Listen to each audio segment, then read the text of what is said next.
This segment's being sponsored by the Tennessee Wildlife Resources Agency. Join us in preserving and protecting Tennessee's wildlife.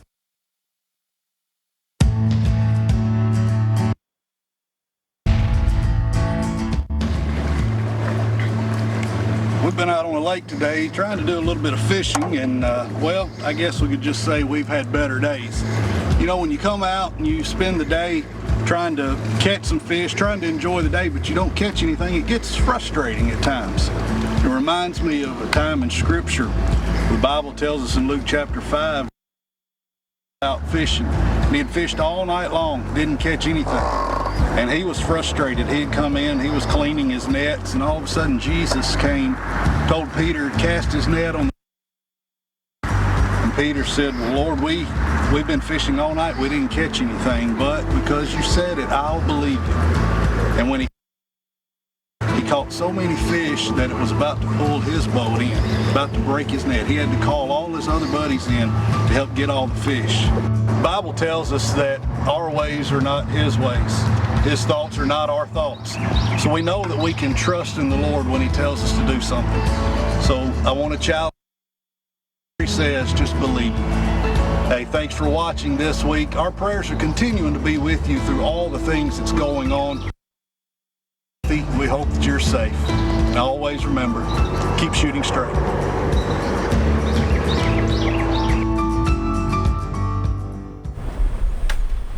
All right, everybody. Tonight's call-in segment's being sponsored by our friends over at Taylor's Archery. You guys can find them at Street in Tullahoma, Tennessee. They want to remind y'all the Hoyt Power Max packages are on sale right now from $749 marked down to $649, so you can save $100 on those. That comes with the rest, stabilizer, sling, sights, quiver, whole 9 yards. They'll have you set up and ready to go to the woods. So be sure to check them out and tell them thank you for everything they do for us right here at the show. All right, welcome back to the studio. We're going to go ahead and open the phone lines for here, 615-737-7767. And until those calls start coming in, guys, I'm going to start getting y'all some questions. Might be quiet, just kind of relax, but it's time to go ahead and get to know you a little bit. But let's start with you, Drake. Just first of all, what started you into fishing? I pretty much got started just like anybody else with my dad, my grandfather, just taking me out, and I got hooked on it pretty young and have continued it on throughout my whole life. Just kept doing it. Now, how long did you fish in high school? I started my sophomore year. Okay. And now Drake is a senior, or he's a graduated senior. Yes, so now, and what are you going to be doing coming up now? I'm going to Carson Newman, and I'm going to be fishing up there on the fishing team. That's awesome. What an opportunity. I'm sure you're really excited about that, aren't you? Yes, sir. That's a great opportunity. Weston, how about you? How long have you been fishing? What kind of got you started? I've been fishing pretty much as long as I can remember, and just going out with my dad and my grandpa and everybody else just like that. And when I was 11, that's when I really started tournament fishing, and that's really when it got my blood that, yeah, that was... That competition that just was, takes... Yeah. When you're fishing against the clock and other people at the same time, there's a whole new level that comes into fishing when you start doing these competitions and these tournaments. Now, how long have y'all fished together? It's just been this 1 year. I just found that out for the first time earlier, and I'm going to be honest, that blew my mind. I figured you guys years. They actually qualified for a national championship seat 3 times this season. Is that correct? Five times? Five times. Yeah. Well, I knew it was at least 3, and that was just from what I witnessed. Yeah. So, just an amazing year that y'all have had. I want to talk to you a little bit more about what's made you so successful. Let's go ahead and take the caller here. We got Michael. How are you doing tonight? Pretty good, Brandon. How you doing, sir? Doing great. Thank you for calling. Hey, I just first of all, I want to say, tell those guys beside you there, congratulations. Job well done this year. Thank you. Thank you very much.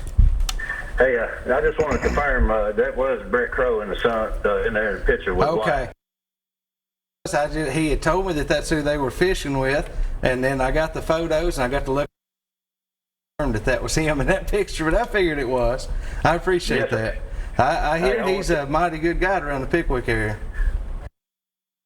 And I tell you what, you couldn't find a better guy to go out and fish with kids.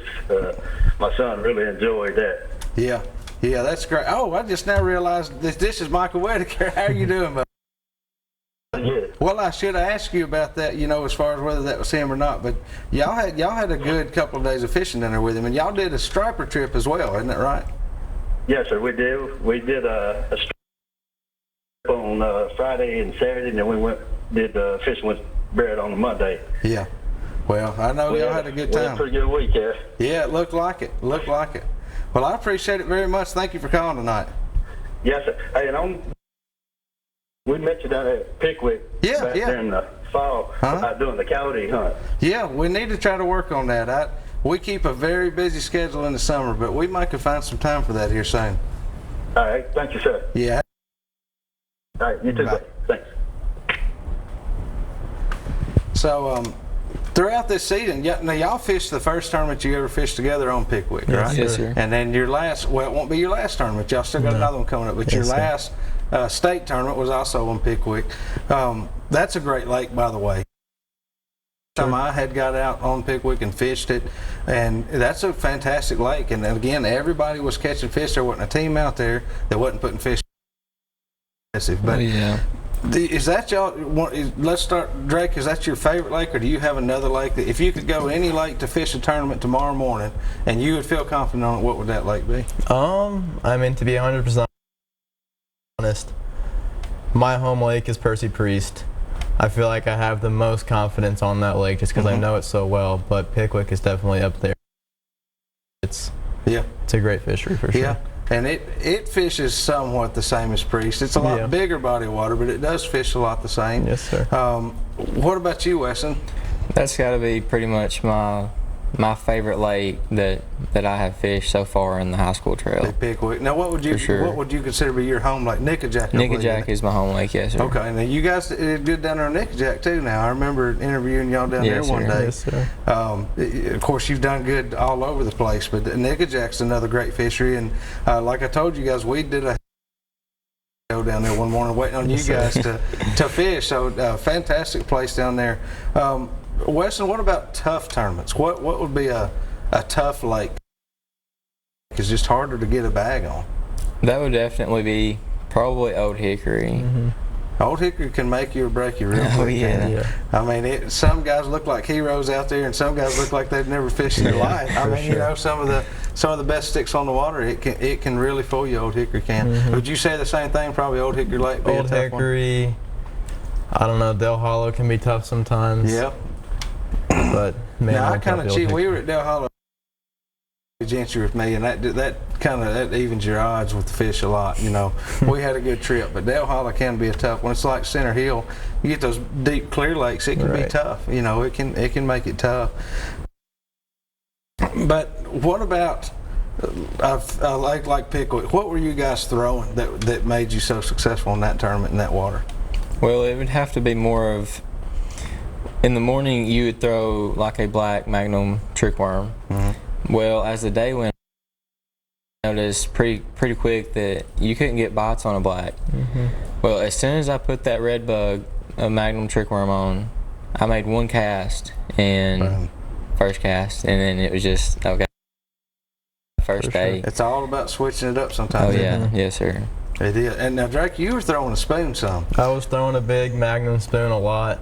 Wore my arm out all week. But I had a couple breaks in there throwing. There's a little drop shot around catching a few on that. Those spoons wear you out, but like I said earlier, it's almost a forgotten art. And, but my buddy Dave, but he loves to fish a spoon. And it's like I say, you just don't hear that much. So when I heard you say that the other day at tournament, I was pretty impressed by that. But guys, we're going to get a lot more answers here in the next segment. For right now, we're going to go on over and do this week's tip of the week. This week's tip of the week is being sponsored by the folks at Quality Rods. Y'all can find them at phoenixrods.com. Check out all of their latest rods that they're putting out, all their newest models. Right here in the state of Tennessee, Tim Brewer, he's at 931-213-1455, and he can get a Phoenix rod in your hand today.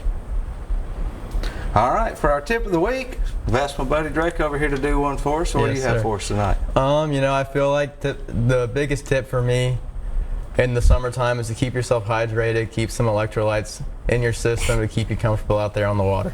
Yeah, that's a great tip. I mean, Yes, we were sir. talking about that earlier, but it really is. I don't care if you're the best fisherman in the world, you go out there and get dehydrated, you're coming off the water. Yes, I sir, mean, your for day's sure. ruined. Yeah. So, yeah, Gatorade, y'all talked about some little gummies or like jelly bean type things you were Yes, eating.